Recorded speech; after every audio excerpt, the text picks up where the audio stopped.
alhamdulillahi rabbil alamin wassalatu wassalamu ala sayyidil mursalin amma ba'du assalamu alaykum.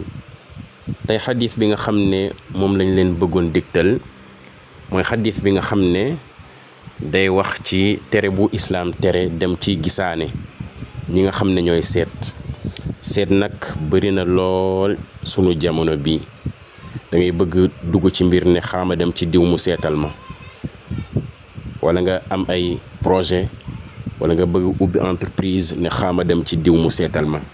seet boobu noonu ndax dagan na ci islam wala daganul? soo dégloo xadis bi yonent bi dina la ci jox lu leer naññi.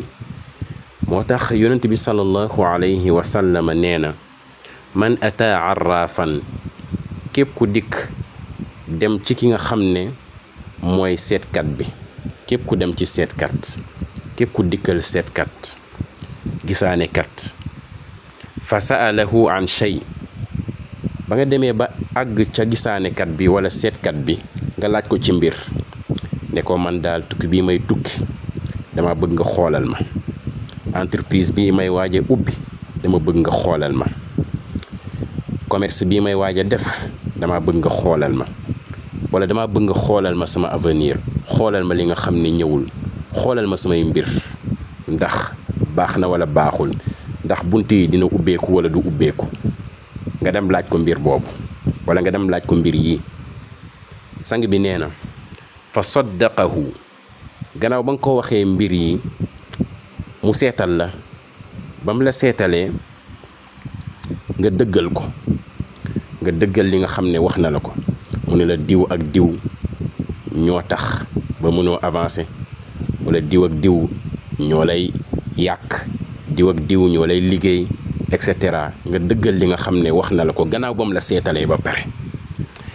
yonent bi nee na kooku noonu lam tuqbal lahu salaatun, kooku kenn du ko nangul benn julli, moo xam muy julli farata wala julli naafila, kenn du ko nangul benn julli, duñ ko nangul 40 yawman, ñeent fukki fan, 40 jours. kooku noonu kenn du ko nangul benn julli, moo xam muy julli farata wala julli naafila. kon mbokki jullit ñi jamono bi seet bari na lool, ak seet yi nga xam ne dañ koy déguiser.